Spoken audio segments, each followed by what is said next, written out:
In this video, I'm going to tell you how to navigate or survive unhealthy personality type behaviors based on the Enneagram during the holidays. And if you don't know about the Enneagram types, don't worry. I will describe each situation or behavior so you will know who I'm talking about. So keep watching.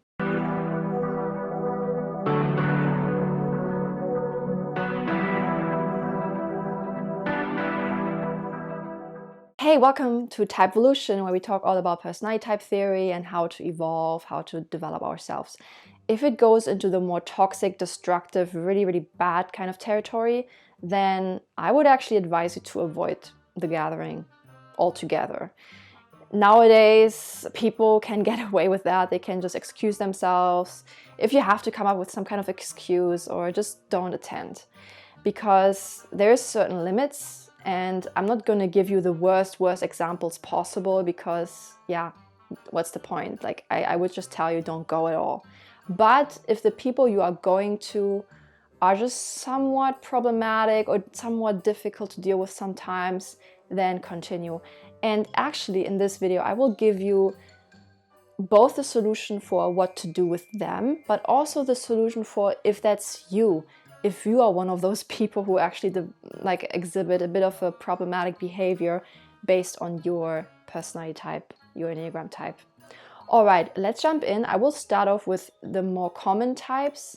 So one of the more common ones is type 9, which I call the peace seeker. So some of the behaviors they tend to exhibit during the holiday gatherings are zoning out, mediating between like fighting parties, people who are in some kind of fight or argument, and they try to mediate and step in and be in between them. And then another one is also them ignoring rude guests. Doesn't matter if they are a rude guest or if they are hosting, they just ignore problematic behaviors that are going on at the table, in the situation, etc. So what do you do if you are dealing with that kind of person? Generally, what you can do is to focus a bit more on their needs or what they would like. So you could ask them, hey, what would you prefer? What would you like to do? Don't be surprised if they reply with, I don't care, or I don't know. That's very common responses for this personality, especially when they're like average to unhealthy. But just prod them a little bit, or try to see what they might like or enjoy. Try to kind of get them out of zoning out or having to mediate. Try to sort of make them not do that indirectly by focusing more on what they need or want. If that's you, if you are exhibiting those behaviors, first of all, before you go to any kind of gathering, and I should say this for all the types, by the way, make sure that you have covered all the basics so that you are as relaxed as possible, which is really hard, I know, but that you have taken care of yourself enough so you are not going there totally stressed out, totally on the edge. For 9s, it's really, for all of the types, for all people, it's really important to have boundaries, but especially for the type 9. So boundaries, when it comes to zoning out, boundaries around your time, your energy. So if you feel like, okay, I'm getting too drained, that softer example, you just go to the bathroom, excuse yourself for a moment, go somewhere where you have some time for yourself to decompress.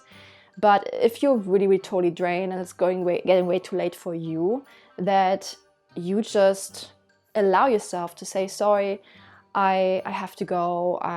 You can even maybe say, I'm getting really tired, or if you have to have some kind of extra excuse, then have some extra excuse. Just make sure that you end up leaving, or you just don't let yourself get drained out. So then you're not in that situation where you're going to end up zoning out. And when it comes to also people having fights around you, it is natural, especially for this personality type, because they're peace-seeking, to try to mediate or try to make sure that they stop fighting. But you have to realize this is not your responsibility. This is not what you're supposed to do. I know the personality is inherently inclined to do that, and you could argue no type 9s or peace seekers are supposed to do this. I don't agree with that because it infringes upon your own boundaries. It infringes upon your own well-being.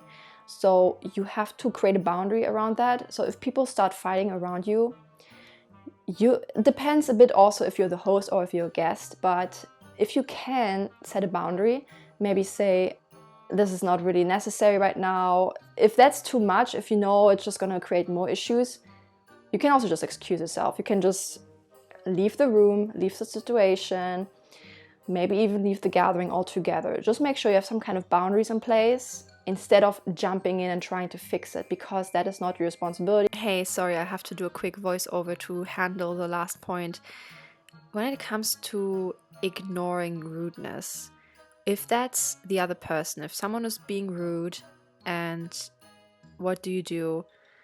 Or if people, the host, are ignoring rudeness in others because they are peace seekers, someone has to address it, okay? Someone has to point it out in some way. You cannot let all rudeness slide. Sometimes it works if you ignore it for like one moment, or if it's not too much of a big deal.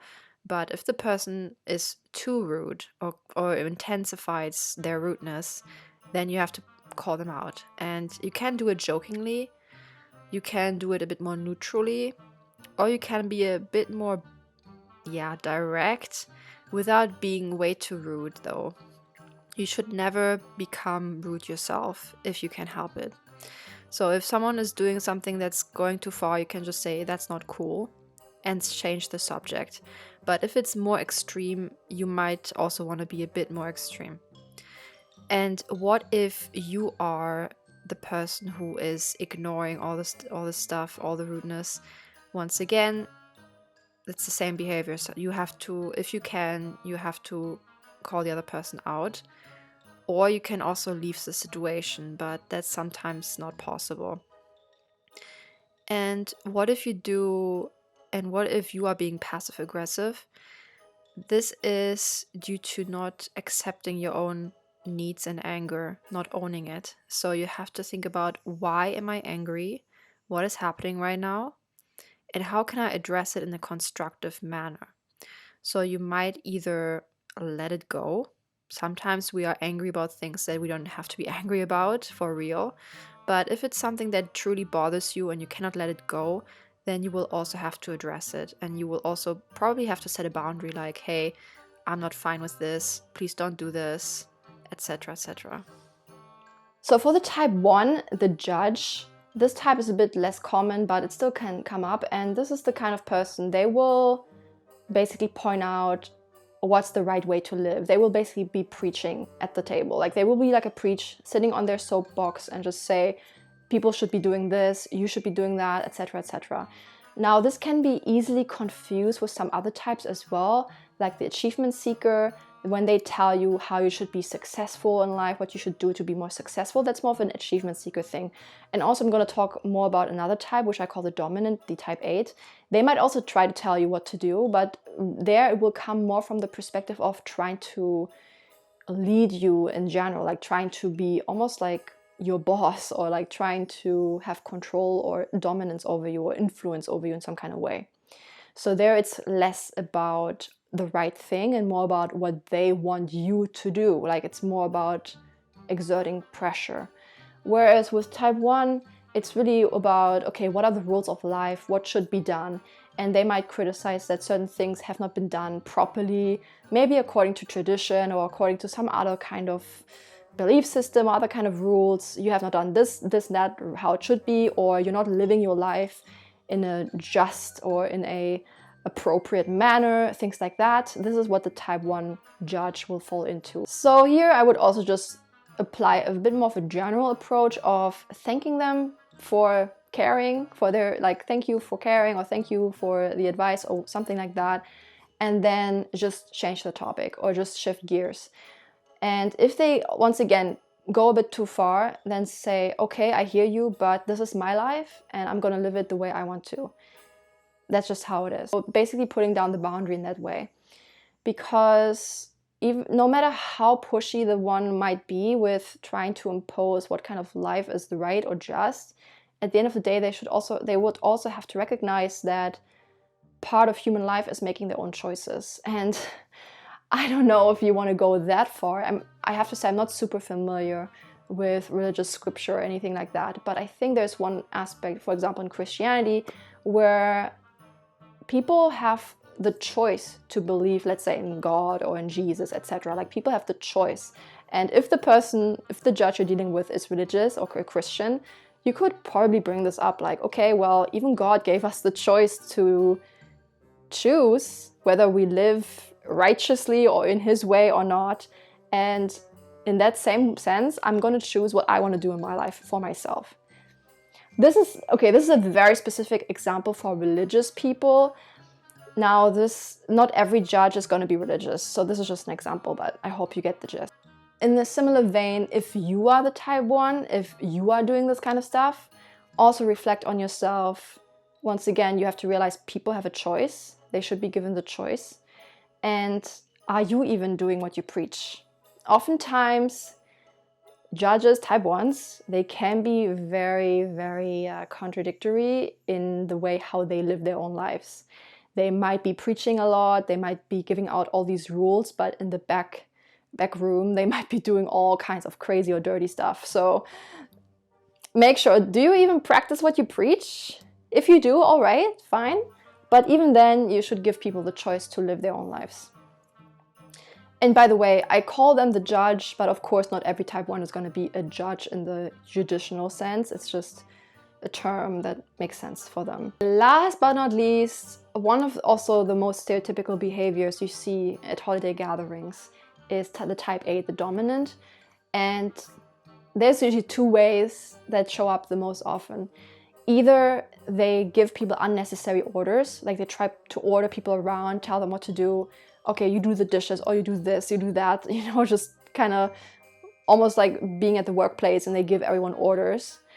And people are getting really annoyed by that, right? So they might just try to micromanage everybody. Even if they're not the host, they might still do that. Or the most classic, they start a fight, they start an argument. They just attack someone verbally, they just try to dominate the other person in some way. Maybe whatever someone said made them feel inferior, or they felt like the other person was threatening their authority in a way, and then they just go hard. They go in and they try to destroy the other person.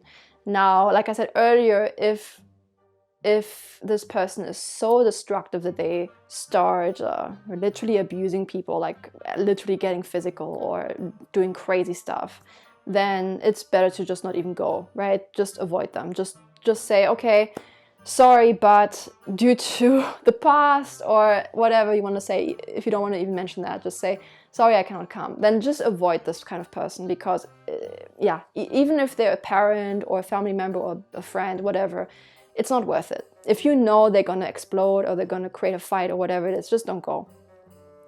But if it's a bit more manageable, if it's just more of an argument kind of thing, they just try to argue about something, a bit similar to the type 6, what some 8s might do is they might just bring up also a topic like politics or whatever it is, but a bit differently from the 6, where it's mostly about trying to see where your loyalties are, trying to make them feel a bit more solid in their beliefs or like in their life. What the 8 is trying to do, they oftentimes try to impose their views onto you. So usually it is with the intention of changing your mind, right? Usually it's with the intention of, you are wrong, you have to believe this, you have to do this, which also in a way might mirror the type 1 a little bit. But with 8s, it's not always about what is considered right or wrong. It's more about what's considered correct or incorrect, practical or impractical. It's not so much of a moral matter. So if you're dealing with this kind of person, if you are there, just set boundaries once again, and you might want to point out their lack of manners. You might just say, this is not really nice, this is not really appropriate, or maybe you should get some manners first, but you have to be careful a little bit. It depends a bit on the situation. With some people, if you say that, it just makes it way worse. With other 8s or other people, when you say that, it can kind of bring it down. So you kind of have to know what kind of person you're dealing with. If it's the kind of person that no matter what you say, they're gonna just explode or it's just gonna get worse, then you can also just excuse yourself. You can just either leave the room, or you can just say, okay, I'm gonna leave. I have to go until next year or whatever, right? Or talk to you later or whatever it is. Just go. because that's really, if it's really, really bad, then just go. If it's not that bad yet, you can maybe save the situation by changing the subject, setting a boundary, etc., etc. Now, if you are the 8, try to focus more on having control over yourself or over your own life. Try to focus more on, what you have control over, what is actually within your spheres of influence for yourself in your own life. And oftentimes, because 8s are extroverts, they want to extend it to everybody around them. And they want to make sure that everyone in their inner circle is following their lead. But that is not always constructive or healthy. So you want to focus a bit more on yourself, and you want to focus a bit more on, okay, what actually matters as well. And try to get away from the power trip onto other people and focus more on what actually matters in your life. Or maybe also reflect a bit, okay, what are the things I'm dissatisfied with in my own life, which makes me want to change or create some kind of influence in certain people around me. So try to, especially before you go into the holiday gathering, try to reflect a bit more on yourself and what are the areas in your life you want to work on or improve on. So you're not really on this high horse anymore and you can be a bit more lenient with some things. All right, so if you have been watching this whole way and you're still wondering what you could do, I would encourage you to check out my course. And it's about, managing your emotions based on your personality. And it also includes tips on how to deal with people, tips on how to make yourself feel more fulfilled based on your Enneagram, how to act, etc., etc. So it's very Enneagram centric. And I think it would be great. If this kind of stuff interests you, you should check out the course. Link is in the description box. All right, I hope this is like a survival guide for you for the holidays. I really would have wished to have that information years ago. So I hope this is going to help you this year. And let me know what kind of people you tend to deal with during the holidays and how you're going to deal with them now, this time around. All right, I hope, like I said, you have good holidays and see you next time. Bye.